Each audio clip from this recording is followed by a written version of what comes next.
Terima kasih yang sudah klik video ini dan jangan lupa Sobat SDMM klik tombol subscribe juga ya, karena subscribe itu gratis. Dengan subscribe kamu bisa support channel ini untuk terus berkarya setiap harinya. Ingat, subscribe itu gratis. Tidak ada ruginya Sobat SDMM untuk klik tombol subscribe. Selamat menonton. Assalamualaikum warahmatullahi wabarakatuh. Halo anak-anak SD Muhammadiyah Manyar. Bagaimana kabar kelas daring kalian? Wah, tentunya senang sekali ya bersama Ustadz Ustadzah dan teman-teman di kelas kalian masing-masing. Kali ini Ustadzah akan menyampaikan adab di kelas daring. Bagaimana ya tahapannya? Check it out!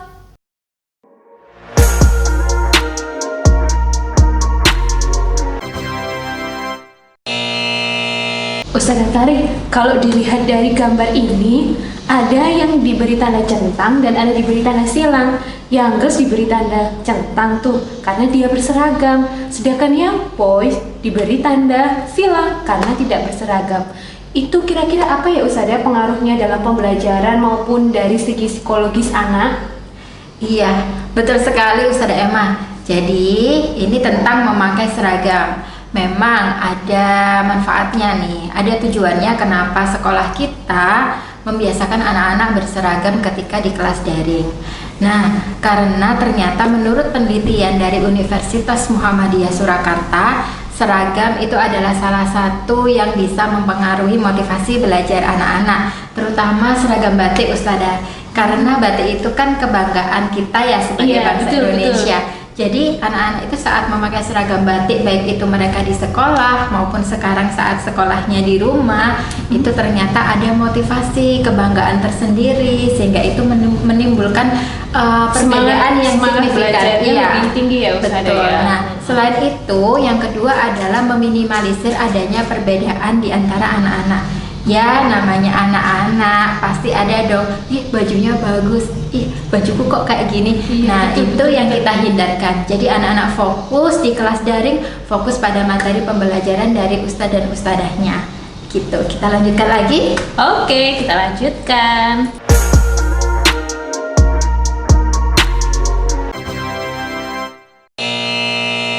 Nah, yang kedua ini tentang menyiapkan buku, alat tulis, dan perangkat Zoom. Nah, ini ada juga nih yang diberi tanda centang maupun silang. Yang pertama sudah rapi, sudah siap semuanya. Dan yang kedua ini hanya HP dan tripod saja yang sudah siap Ustazah. Nah, kira-kira apa sih yang seharusnya dilakukan anak-anak ketika pembelajaran dan apa nanti efeknya untuk anak-anak? Jadi gini Ustazah Emma, untuk anak kelas besar tentu pembelajaran karakter itu tidak bisa kita lepaskan begitu saja. Meskipun anak-anak jauh dari kita, tetapi kita sebagai pendidik di sekolah, juga sebagai orang tua mereka selama mereka di sekolah, kita punya peran bagaimana kita bisa menyisipkan pembelajaran karakter pada anak-anak. Salah satunya lewat ini, menyiapkan buku, alat tulis, dan perangkat Zoom. Tak hanya kelas besar, ternyata kelas kecil juga bisa kok. Mama-mama di rumah bisa mengkondisikan Ananda untuk tahu tanggung jawabnya. Di antaranya buku-buku. Yang pertama, kenapa harus menyiapkan? Karena anak-anak itu agar dia mengkondisikan dirinya sejak awal bahwa oh aku nanti mau belajar ini sejak awal. Bandingkan dengan anak yang pokoknya Zoom itu butuh laptop. Sudah, mereka nggak akan terkondisikan secara mental, mereka tidak terkondisikan untuk belajar. Mereka hanya terkondisikan aku harus berada di depan layar, nggak tahu nanti di depan layar mau ngapain gitu ya. Tidak terkondisikan. Yang kedua, memudahkan anak-anak saat mereka menerima pelajaran. Kenapa waktu kita daring kan terbatas ya? Betul. Terbatas, sehingga saat misalnya ustadz-ustadzanya oke, silakan dibuka LKS-nya, mereka akan mudah, oh LKS ada langsung di dekat mereka gitu ya. Ada di dekat mereka, daripada yang belum siap sama sekali. Oke, silakan dibuka LKS-nya. Masih LKS. nunggu nyari dulu ya, masih jalan ke kamar nyari, belum nanti di jalan ke kamar itu ustazahnya menjelaskan sudah sampai nomor 1, akhirnya tertinggal. Nah, itu akan menimbulkan kepanikan. Nah, Kepanikan itulah yang kemudian akan berpengaruh kepada self defense-nya anak-anak. Nah, self defense mereka tentu beragam. Ada anak yang mudah panik sehingga saat langsung di depan Zoom, Ustazah nomor berapa? Nomor berapa? Nah, ada anak yang santai saja, sudah tertinggal ya sudahlah. Nah, itu yang tidak ingin kita terjadi pada anak-anak gitu. Kita lanjutkan lagi.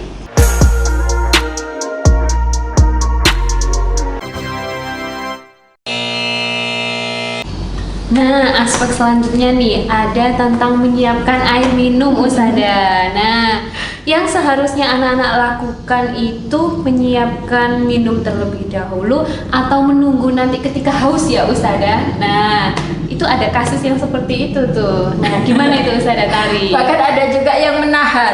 Iya, Pokoknya aku betul. nggak minum, aku lo nggak haus. Iya, betul. Aku hausnya itu biasanya nanti siang. Ada kan ya betul, seperti Ustazah. itu. Iya. Iya, baik. Kenapa kita minta menyiapkan air minum Iya. Ustazah? Fisiologi tubuh manusia itu sebagian besar adalah cairan, sehingga air itu adalah kebutuhan dasar, terutama air putih ya Rana. Iya. Jadi kalau menyiapkan minum untuk kelas daring kalian, usahakan air putih. Hindari minuman yang berasa. Kenapa? Karena minuman yang berasa itu akan menyebabkan semakin haus dan justru menyebabkan kantuk. Karena biasanya minuman berasa itu kan manis. Nah, kandungan gulanya itu yang menyebabkan. Tapi kalau air putih justru kalau kita kantuk, nah kita justru Lebih segar gitu ya Ustazah. disarankan minum air putih yang banyak. Bukan karena agar kebelet pipis terus ke kamar mandi terus. Iya. Sebenarnya bukan itu, tetapi karena kantuk itu disebabkan karena asupan oksigen yang mengalir ke pembuluh darah otak kita itu berkurang, sehingga akhirnya gitu terjadilah ya. kantuk. Nah, dengan minum air putih maka oksigen terlarut di dalam air itu akhirnya masuk dalam tubuh kita dan memperlancar asupan oksigen ke pembuluh darah di otak kita gitu. Nah, ingat anak-anak ya, jangan lupa untuk menyiapkan air putih. Satu lagi Ustazah Emma, ada tuh ya yang selama daring camil. Oh iya, Ustazah ya. Oh iya betul. Anak-anak boleh kalau kalian punya pendapat. Biasanya gini, aku tuh nggak bisa kalau belajar itu nggak sambil nyemil. Ya Iya. sih, biasanya Ustazah juga kayaknya. Tetapi kita cukupkan, artinya secukupnya atau sebisa mungkin dihindari sampai jam istirahat kalian ya anak-anak, karena snack itu ternyata bukan semakin meningkatkan konsentrasi, bukan, tetapi justru memecah konsentrasi kalian. Iya, Ustazah, apalagi kalau sambil kriuk gitu ya. Konsentrasinya satu zoom. Iya. Nanti kalau di mikrofonnya aktif, ini suaranya siapa gitu ya. Iya, betul Ustazah.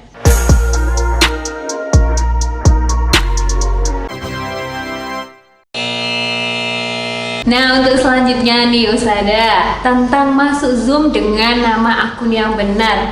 Nah, nama akun yang benar itu harusnya gimana ya Ustazah? Apakah nama kemudian kelas atau biasanya nih punya nama panggilan sendiri, misalnya ya Emma cantik gitu Ustazah? Kira-kira yang betul gimana ya Ustazah?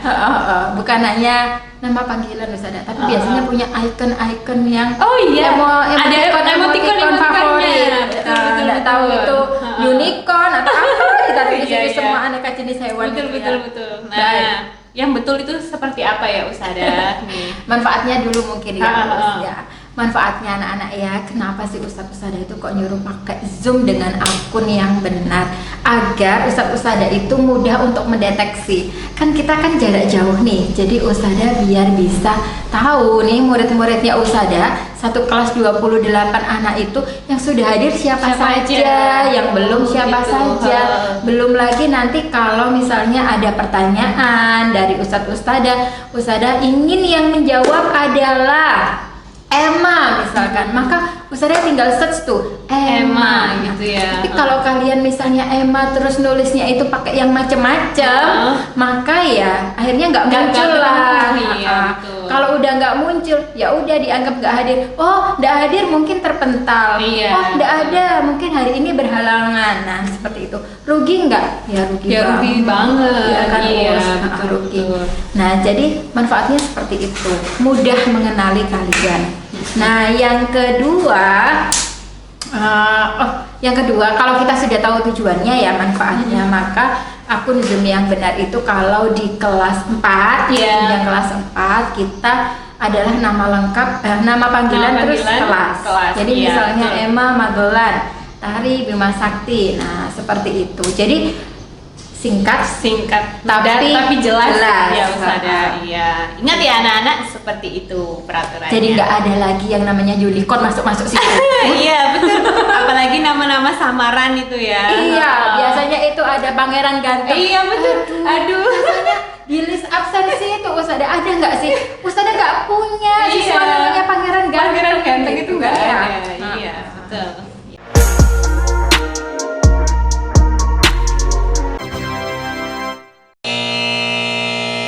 Selanjutnya nih yang gak kalah penting Ustazah Tari, tentang saat pembelajaran dengan duduk tegak. Nah, kebanyakan anak-anak ini ada yang duduknya itu ada yang miring, ada yang sambil tengkurap, ada yang juga duduk tegak sih Ustazah. Nah, kira-kira itu manfaatnya apa sih Ustazah kalau kita duduk tegak, dan apa yang akan terjadi nih dalam jangka pendek maupun jangka panjang kalau anak-anak tidak terbiasa duduk tegak? Karena kan kita dari pagi nih sampai siang ini Zoom terus. Nah, gimana itu Ustazah?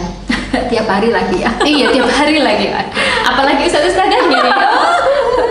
Iya, terkadang anak-anak ya kalau kita menghadap gadget, entah kalian memakai laptop atau memakai gawai, memang PW. Iya. Tahu PW Ustazah Emma? Posisi wena. Nah, posisi wena itu terkadang memang menyamankan diri kita. Iya. Ada alibinya Ustazah. Iya. Ada yang bisik-bisikin, Ustazah, aku tuh justru bisa konsentrasi kalau sambil tengkurap, Oh iya. glosor." Yang ada malah ngantuk kayaknya Ustazah. Nah, itu dia. Jadi manfaatnya dulu lah ya. Nah, kenapa Ustazah meminta kalian untuk duduk tegak? Satu, posisi itu kalau katanya orang posisi menentukan prestasi. Lah bisa juga itu Ustazah. Sebenarnya anak-anak kenapa sih kok bisa posisi menentukan prestasi? Ada banyak rentetan di belakangnya. Yang pertama ini ya. Yang pertama adalah dengan kalian berposisi tegak, artinya kalian mengkondisikan, memaksa diri kalian untuk berkonsentrasi pada apa yang kalian hadapi. Kok dipaksa Ustazah Tari? Ya, harus dipaksa. Suatu kebiasaan baik itu biasanya memang dimulai dari keterpaksaan, tetapi kemudian akan menjadi habit. Siapa sih yang nggak ingin memiliki habit yang baik? Kalau itu harus dipaksa, tetapi tentunya pemaksaan itu dengan cara yang benar. Dengan cara apa? Misalkan, ya kalian dimotivasi dari diri kalian sendiri anak-anak.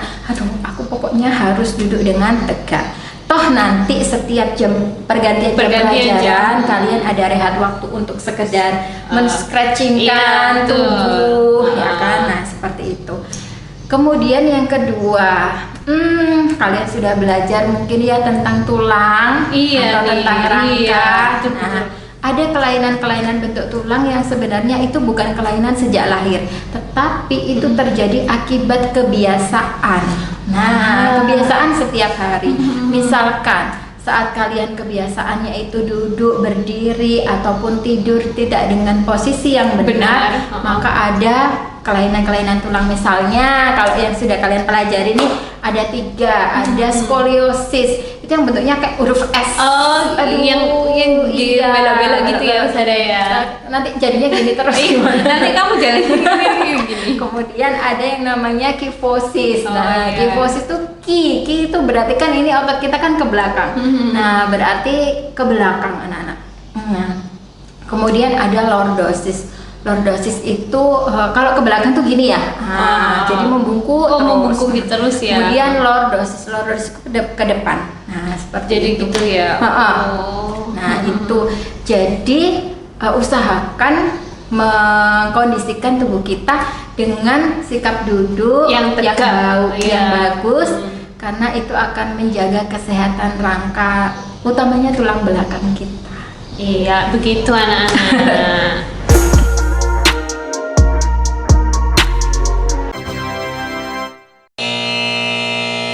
Tentang jarak mata dengan layar minimal 30 cm.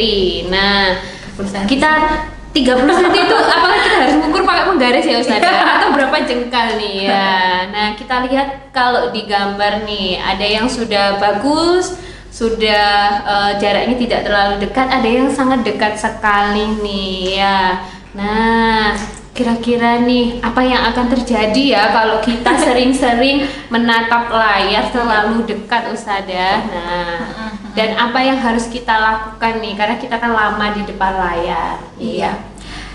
Seusia kalian anak-anak tentu menjaga indera kita, kelima indera kita ya, panca indera kita itu adalah suatu hal yang sangat penting. Beda dengan kalau sudah seusia kita ya, Iya, sudah betul. ya. Nah, karena itu orang tua kalian di rumah juga ustadz-ustadzah akan mengkondisikan bagaimana suasana belajar yang nyaman dan aman. Jadi ada nyaman, ada aman. Belum juga. tentu anak-anak nyaman buat kalian, tapi juga aman, belum tentu. Nah, Wah, itu bisa jadikan status di WA ya Ustazah. jadi quotes ya. Quotes ya, Nah, quotes of the salah day. satunya anak-anak adalah jarak mata. Ini adalah posisi yang nyaman dan aman begitu ya. Kenapa? Tentu kalian tahu bahwa seusia kalian itu pertumbuhan dan perkembangan organ-organ di dalam tubuh kalian itu sedang berfungsinya. Iya, begitu. Nah, karena itu sudah selayaknya lah kalian untuk menjaga, dan itu membutuhkan bantuan mama, papa di rumah, juga ustadz-ustadzah yang akan mengingatkan, jangan dekat-dekat. Ya. Ayo, jaraknya. Ayo, Nah, iya. itu suatu bentuk perhatian, kasih Iya. sayang kita kepada kalian untuk menjaga indera penglihatan kalian. Iya, betul. Jangan dikira kalau ustadz-ustadzahnya itu jahat atau cerewet ya Ustazah ya. Ustazahku ini ayo terus. Iya, nah itu anak-anak, jadi usahakan mentaati ini. Karena apa? Bukan karena cerewet atau apa, untuk menjaga indera penglihatan kita tetap sehat. Apalagi kalian sekarang harus setiap hari berada di depan layar gadget. Iya, betul. Radiasinya, nah itu perlu kita pikirkan bersama.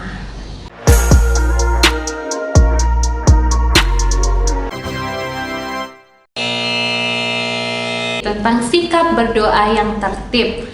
Nah, ketika berdoa memang kita harus khusyuk ya Ustazah. Boleh nggak sih kalau misalkan sambil tiduran ataupun sambil pegang-pegang buku ataupun yang lainnya. Nah, ini apa sih manfaatnya untuk kita dan kenapa sih Ustazah itu kok mesti bilangnya ayo silakan dirapikan dulu, kita sedang berdoa, kita berdoa kepada Allah agar ilmu yang kalian dapatkan itu bermanfaat. Betul nggak sih kalau ustazahnya bilang kayak gitu nih Ustazah? Ya. Baik, anak-anak biasanya kalau di kelas sikap berdoanya seperti apa? Tentu dengan sikap menundukkan kepala, hening, begitu kan ya. Kemudian tangannya di atas meja, tidak sambil tangannya mainan di laci meja. Iya, Kan biasanya tidak. gitu. Kenapa anak-anak? Berdoa itu apa? Berdoa itu adalah meminta. Kita meminta kepada Yang Maha Kuasa, yang Maha mengabulkan doa, yang Maha memiliki segalanya. Nah, coba bayangkan kalau kalian meminta sesuatu kemudian dengan tidak hormat, dengan sikap yang angkuh, apakah akan dikabulkan? Nah, Tidak, gitu ya. Kita meminta sesuatu kepada sesama manusia dengan sikap yang tidak baik, kita tidak akan dikabulkan, tidak akan diberi hak kita, gitu ya. Apalagi kita memintanya kepada Sang Pencipta yang Maha menguasai segalanya, maka sudah sepantasnya lah, selayaknya lah kita memberikan sikap yang rendah hati, ya. Iya. Rendah hati, kita bersikap selayaknya hamba Allah yang sedang meminta sesuatu. Kenapa dalam kelas daring kita tetap ada tertib berdoa? Karena kelas daring itu adalah juga sebuah amal ibadah. Kita belajar adalah beribadah, gitu ya. Kita belajar adalah beribadah. Maka saat kita berdoa adalah kita mengakhiri, kita meminta semoga ibadah yang kita lakukan tadi, dalam hal apa ibadahnya, dalam hal menuntut ilmu, dalam hal memahami ciptaan Allah di sekitar kita, ada ilmu apa yang tersirat di dalamnya, itu kita minta agar kita dimudahkan. Nah, karena itulah nanti yang akan membedakan Ustazah Emma, anak yang berdoanya dengan sikap yang tertib, betul, gitu ya, Ustazah, ya, dengan yang tidak ya. tertib. Pada saat pembelajaran dia mungkin memiliki keterbatasan dalam hal akademik, nanti pasti akan dimudahkan. Percayalah pada kekuatan doa. Gitu. Oh ya Ustazah Tari, ada nih yang gak kalah pentingnya. Nah, apa sih yang harus dilakukan anak-anak ketika ustadz-ustadzah itu menjelaskan tentang materi? Nah, apakah kita ngobrol dengan teman ataupun fokus terhadap penjelasan ustadz-ustadzah? Ya. Gimana iya. itu Ustazah? Anak-anak itu fokus kok Ustazah. Oh, iya. Saking fokusnya Ustazah, sampai mengusili ustadz-ustadzah.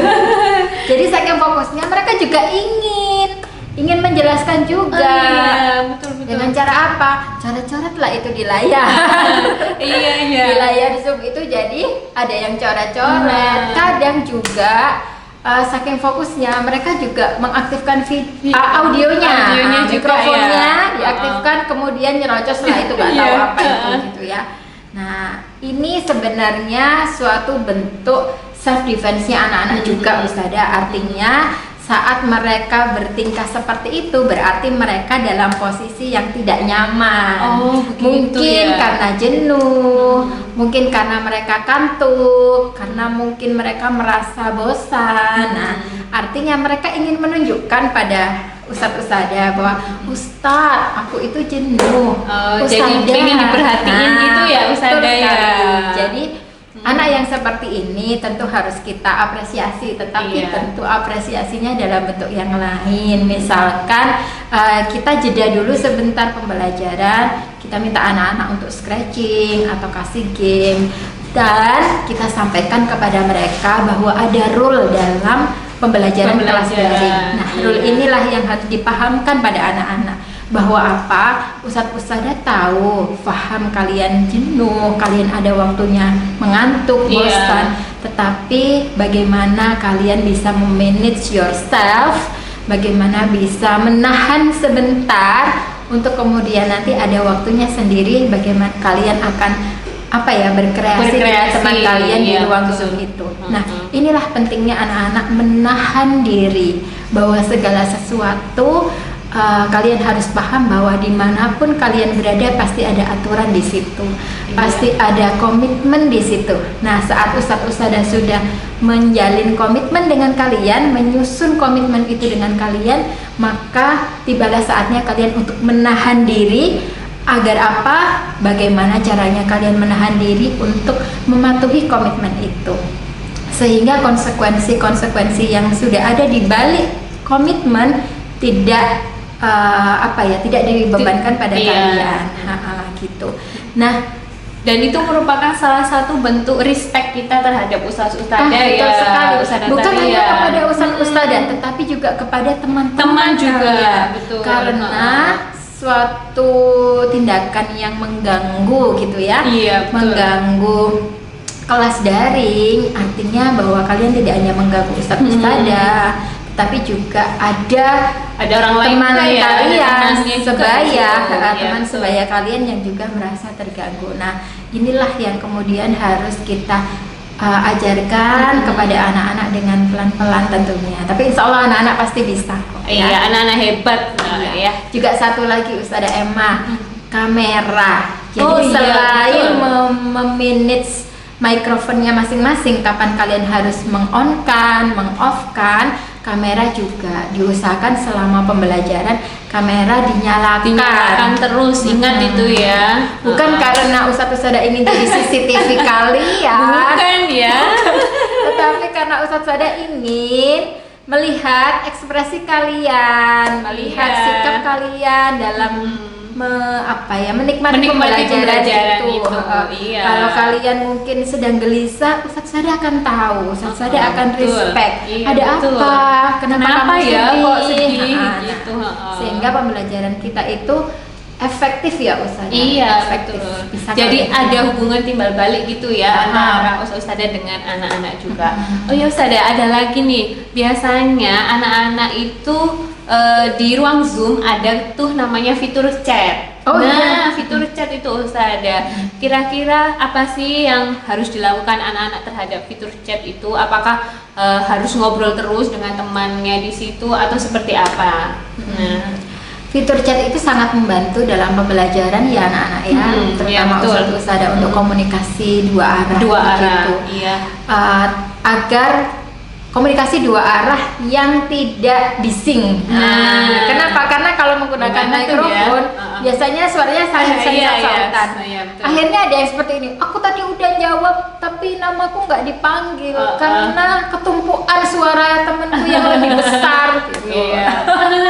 Nah, salah satu untuk meminimalisir itu adalah dengan fitur chat. Jadi kalian bisa menanyakan kabar teman kalian, hey lagi apa, kamu lagi apa namanya, setelah ini ngapain, atau tadi kamu sarapan apa, kalian bisa berdiskusi tapi ada waktunya ya Ustazah ya, bukan saat pembelajaran.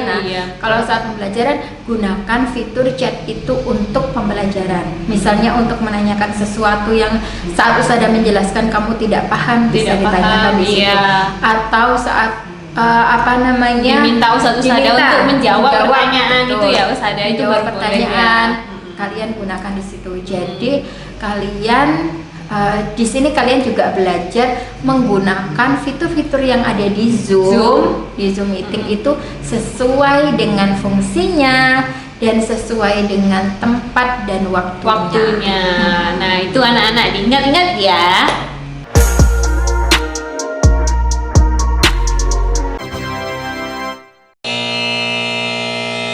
Nah, ini yang terakhir nih. Merapikan kembali perangkat Zoom dan buku serta alat tulis kalian. Nah, iya nih Ustazah, ada beberapa pengalaman nih dari saya ketika mengajar anak-anak. Ada yang wali murid ini ada yang curhat, ya Ustazah gimana ya ngasih tahu anak-anak ini biar mau merapikan bukunya sendiri. Nah, soalnya tiba-tiba ditinggal gitu aja Ustazah. Tapi ada juga anak-anak yang langsung merapikan sendiri. Nah, gimana tuh Ustazah sebagai guru dan juga orang tua menyikapi hal tersebut? Nah, Ustazah Emma, saya mau tanya, kalau Ustazah Emma duduk 3 jam di depan layar laptop misalnya, apa sih yang dirasakan setelah jam-jam terakhir, detik terakhir setelah selesai? Selesai itu apa yang dirasakan? Rasanya itu kayak apa ya? Kayak terbebas dari penjara gitu ya Ustazah ya. Hore gitu ya Ustazah. Mungkin merdeka gitu ya, saking senengnya. Oh, pegel banget Ustazah. Pengen rebahan nggak sih? Iya, pengen tidur pengen gerak-gerak. Iya. Pengen aktivitas. Seperti itu juga insya Allah yang dirasakan anak-anak. Apalagi dunia anak, mereka pasti akan selesai kelasku gitu ya. Akhirnya mereka akan mungkin langsung mengambil gadgetnya, refleks gitu ya.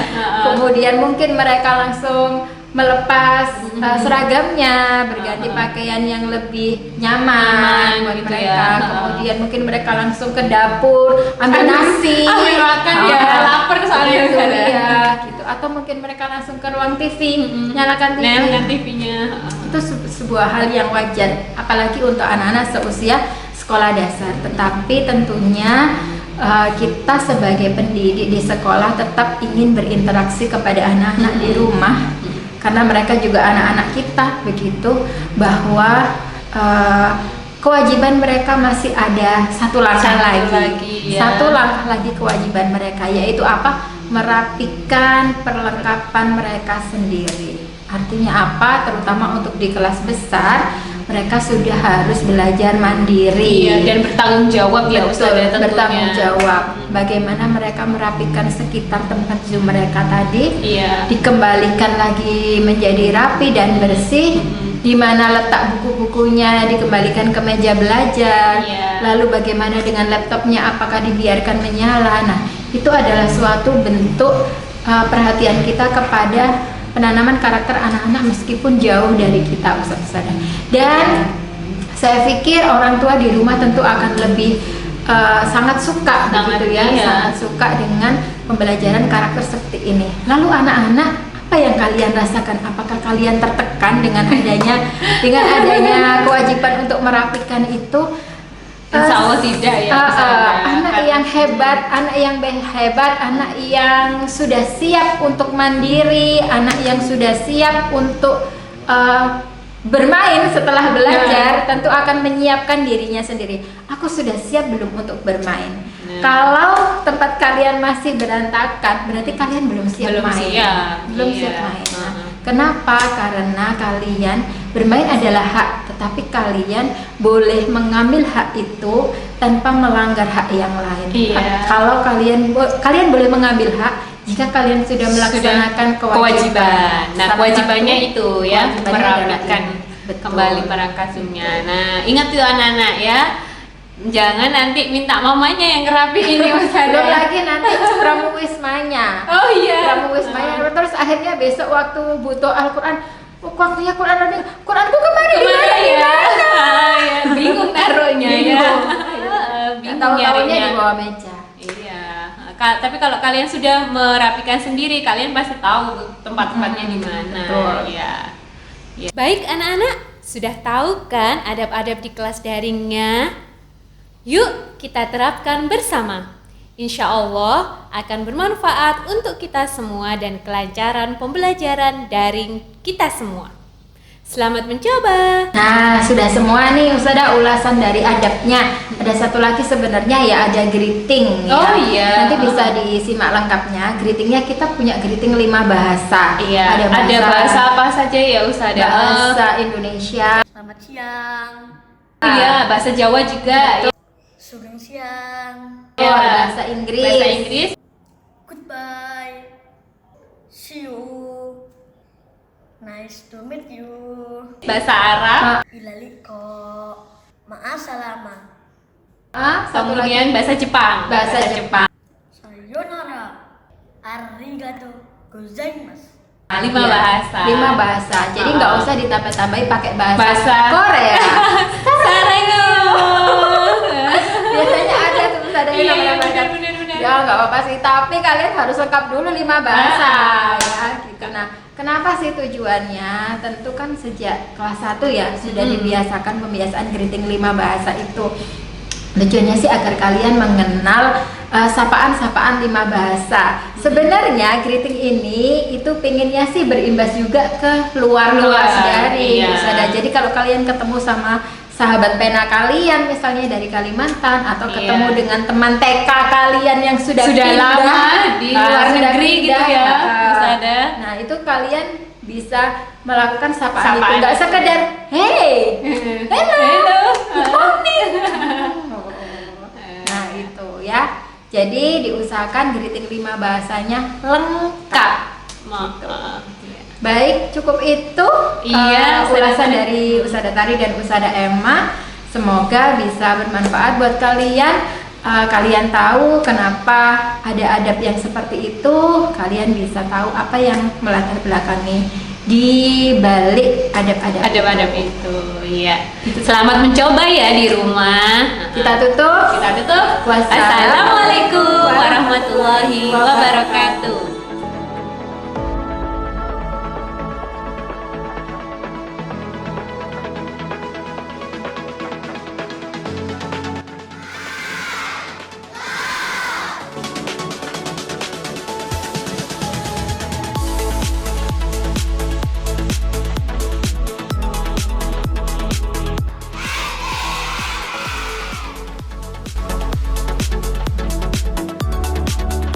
Belajar di SDMM tidak untuk dunia saja, tetapi untuk akhiratku kelak. SD Muhammadiyah Manyar